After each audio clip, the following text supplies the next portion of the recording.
Hello, I'm John Perry, and I'm joined by Representative Mike Weber. Representative, it's good to see you. It's great to see you too. Right now in Lansing, there is a lot going on with auto insurance reform. Several plans are being talked about right now.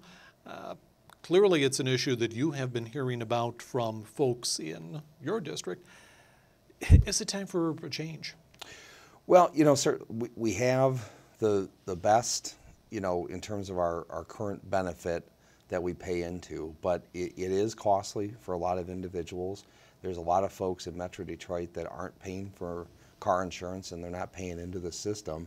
And so what we've seen is now 3 or 4 different proposals, some with pretty strong bipartisan support on ways that we can keep the existing system relatively intact, but we can try to reduce the fraud, try to reduce some of the cost centers that are involved with the rising cost of auto insurance. So I look forward to working with my colleagues as a member of the House Insurance Committee to look at these various plans and really try to have a balanced approach to this, but trying to find solutions that can hopefully lower costs but keep the current benefit that we have.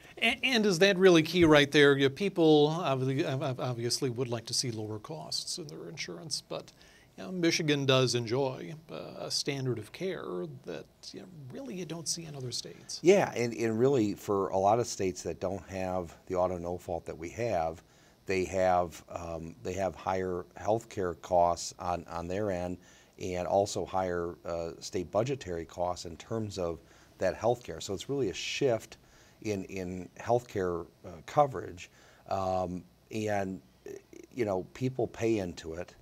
Right now it's $170 per vehicle for the MCCA. We'd like to see some transparency as part of that to see how much is actually in there and how much we really truly need to assess drivers. But having said that, how can we maintain that system without it being a burden to state budget going forward? Because if somebody is in a catastrophic accident, they're going to blow through the first, $250,000, $500,000, and then right now after $550,000 they go into the MCCA and they get reimbursed, or the providers get reimbursed through the MCCA for the coverage, and we want to maintain that, because without that, then it would go into people's individual health care.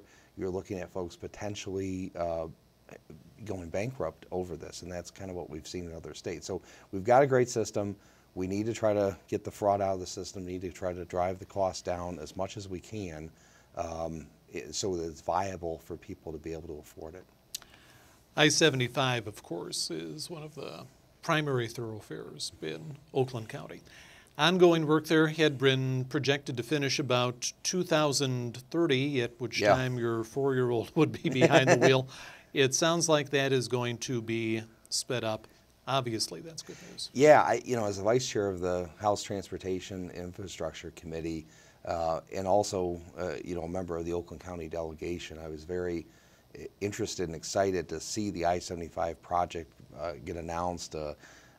County Executive Al Brooks Patterson announced it at one of his State of the Counties a couple of years ago. But then when it got announced, it said 2030, and a lot of people said, I may not be there to see the conclusion of this project. But recently our Department of Transportation announced that it's going to be expedited, and we may see a completion by 2020, which is about a 10-year difference. And some of that is money associated with it. I mean, I think the comment was, well, we could do it faster if we had more resources. And I think we're seeing that that's kind of the fruits of this road funding package that we were able to pass in 2015, that the governor signed, that we are investing more in our infrastructure. And a project like this handles so many vehicles on a given day. I'm concerned because it's going to be more congestion now over the next 3.5 years or so, but it's a short-term pain for a long-term gain.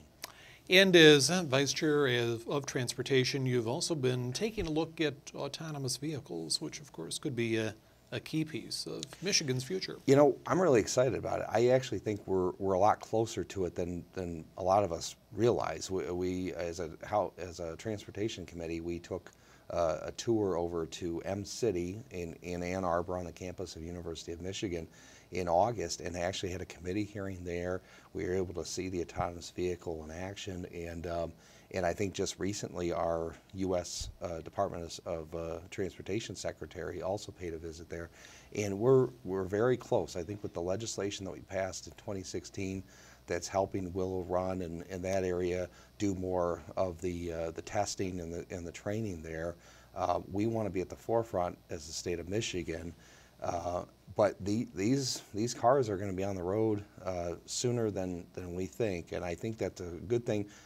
When we go back to talking about auto no fault and accidents in cars, you know, it's a positive thing, as we're going to see less head-on, you know, collisions, less vehicle collisions on our roads going forward in the state, and I think that's a positive thing. So. Okay. Mike Weber, Thank you very much. Thank you. And I'm John Perry. Thank you for joining us.